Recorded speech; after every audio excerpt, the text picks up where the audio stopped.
સાહેબ,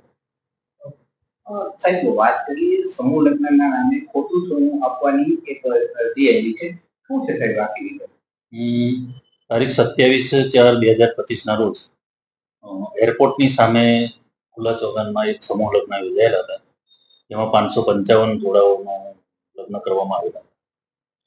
એ દરમિયાન સમૂહ લગ્ન પૂરા થયા બાદ લખતર તાલુકાના સુરેન્દ્રનગર જિલ્લાના નવગણભાઈ કમાભાઈ રોજેસરા તથા સોનલબેન વસંતભાઈ વોરા આ બે અરજદારોએ કોડા પોલીસ સ્ટેશન ખાતે એક અરજી મોકલાવેલી.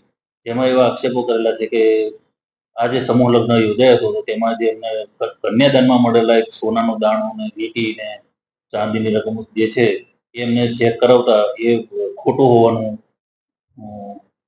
જણાઈ આવેલું છે.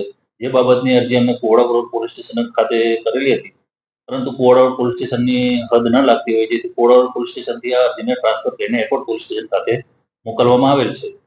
જે અરજીમાં એમને આક્ષેપો કરેલા છે એ પ્રમાણે જે પણ કન્યાદાનમાં મળેલી રકમો છે એ ખોટી હોવાનું જણાવ્યું હતું. બંને અરજદારની સેમ જ અરજી છે.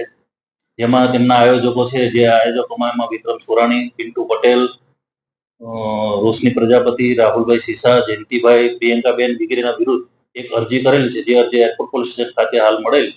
જે અરજી આધારે બંને અરજદારોને ફોન કરીને નિવેદન માટે બોલાવવામાં આવેલા, પરંતુ નિવેદનો બોલાવવા માટે ફોન કરેલો તો એમને જણાવ્યું કે એક અરજદારે જણાવ્યું કે હું અમદાવાદ ખાતે લગ્ન પ્રસંગમાં આવેલો છું અને બેન સોનલબેન કહે છે એમને પણ કીધું કે હું કામમાં છું, જેથી અમે 2-3 દિવસ પછી નિવેદન માટે આવીશું.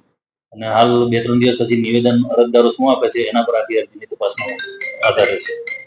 વાત કરીએ સમૂહ લગ્નની તો થોડોક સમય પહેલા એક સમૂહ લગ્નના આયોજકો લાપતા થઈ ગયા ત્યારે પોલીસ આવી હતી અને સમૂહ લગ્ન કરાવ્યા હતા. અને આ ઘટનામાં આયોજકો દ્વારા ખોટી વસ્તુ આપવાનો આક્ષેપ થઈ રહ્યો છે. સાથે સાથે પોલીસ તપાસ પણ કરી રહી છે. પણ કે જે સામે આક્ષેપ થયા છે એમણે એવી કઈક વાત કરી છે કે બધું આયોજન મારું છે એટલે હું જે ગુનેગાર છું, બીજા કોઈ નહીં. આ અંગે શું કહેશો? નહીં, આ અંગે હજુ સુધી અરજી હાલ મળી છે. અરજીની તપાસ હવે કરવામાં આવશે. પ્રથમ તો અરજદારના નિવેદન લેવામાં આવશે અને એના પછી એની જે પણ હશે ઊંડાણપૂર્વક તપાસ કરવામાં આવશે.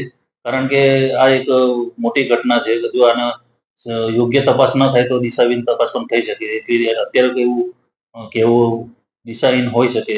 માટે અરજદારના નિવેદન પછી યોગ્ય તપાસ કરવામાં આવશે આમાં, અને જે પણ હશે સતુત બહાર લાવવામાં આવશે.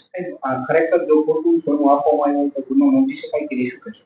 હા, અરજદારના નિવેદન પર આધાર છે. અરજદારના નિવેદનો શું છે, અરજદારના નિવેદન પછી આગળની પ્રક્રિયા શું છે, એમાં ઇન્વેસ્ટિગેશન શું કરવું, ઉપલે અધિકારીશ્રીઓના માર્ગદર્શન તેમજ મેળવી અને આગળની તપાસ કરવામાં આવશે.